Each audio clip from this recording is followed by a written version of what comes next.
After a 33-hour manhunt which transfixed America, the FBI released this mugshot of 22-year-old Tyler Robinson. He's going to come out on the right, moves to this far right corner. The alleged assassin who was spotted jumping from the roof from where he'd fired the single shot. As he did that, he left some palm impressions, which killed right-wing activist Charlie Kirk, horrifying a nation. Counting or not counting gang violence? Great.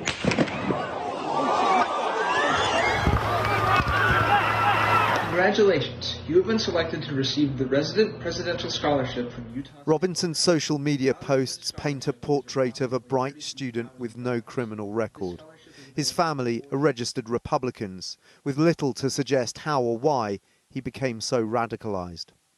Ammunition recovered with his gun was inscribed with slogans including, "Hey fascist, catch." This was a very large-scale event, probably one of the largest I've seen in my career. The authorities say they were closing in on him, but he was caught after confessing to his father.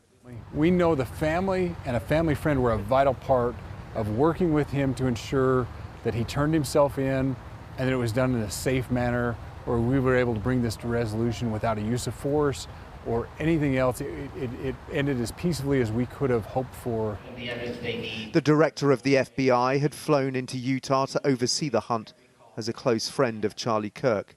This was deeply personal. To my friend Charlie Kirk, rest now, brother.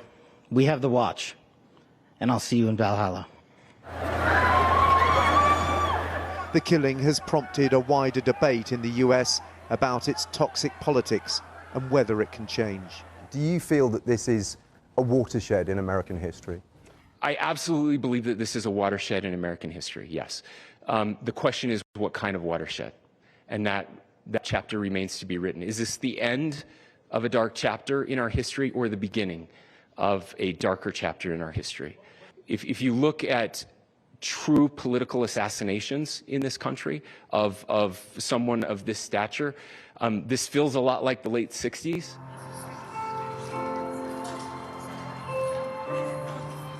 Last night, hundreds of people gathered in Orams Park, some of whom had witnessed the killing firsthand. We believe in free speech. We believe in being able to share our opinions and be able to debate civilly and with respect. Did you agree with everything Charlie Kirk said? Absolutely not. He said some very divisive things, of course, but it's beyond politics. It has nothing to do with what anyone said. He's a husband. He's a father. What does his death mean for America? Honestly, I feel like it is kind of what he stood for, a turning point. It's almost the mark of a new era. As Charlie Kirk's body was returned to his home state of Arizona, escorted by the vice president, Donald Trump went on the attack. How do we fix this country? How do we come back together? I'll tell you something that's going to get me in trouble, but I couldn't care less. The radicals on the right oftentimes are radical because they don't want to see crime. The radicals on the left are the problem, and they're vicious, and they're horrible, and they're politically savvy. And the president is pushing for the ultimate punishment for Charlie Kirk's killer. He's going to be found guilty, I would imagine, and I hope he gets the death penalty. Charlie Kirk's murder might be a watershed for this country, but not necessarily for the best. And we can speak to Dan in Utah. Dan, the governor spoke about whether this is the start or end of the dark chapter. How real is the concern about copycat attacks and more violence? I think that's absolutely a concern. I mean, you've got to put this in a context as well, Gamal. This isn't just an isolated attack on its own. There's been a whole litany of attacks just this year. We've had shootings against Democratic politicians in Minnesota. In June, we've had a firebombing of the Pennsylvania governor's residence.